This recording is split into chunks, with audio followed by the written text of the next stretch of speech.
At least one council candidate in Clarendon is raising concern about the handling of ballots during the just concluded local government election. The JLP's Lorraine Green Mason, who was vying for the Maypen West Division, took issue with how one of the ballot boxes was handled. You had bags with all the details with voters' ballots and so on were taped atop of the ballot boxes.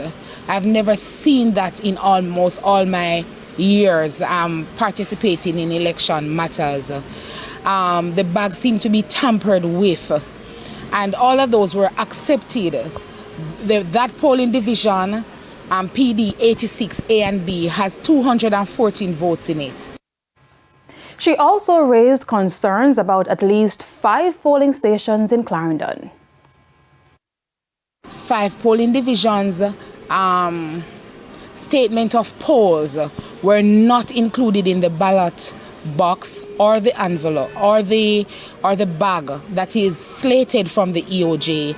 Those came separate, some unsigned, opened, envelopes opened, and the indoor agents for the Jamaica Labour Party did not get any statement of poll for those 5 polling divisions. Mrs. Green Mason lost the Maypen West Division by 293 votes after receiving 43.22% of the total votes. She got 934 votes, while the PNP's Carla Watts got 1,227 votes. Now, when contacted, Director of Elections Glaspole Brown says the Electoral Office of Jamaica has not received any formal complaint about mishandling of ballot boxes.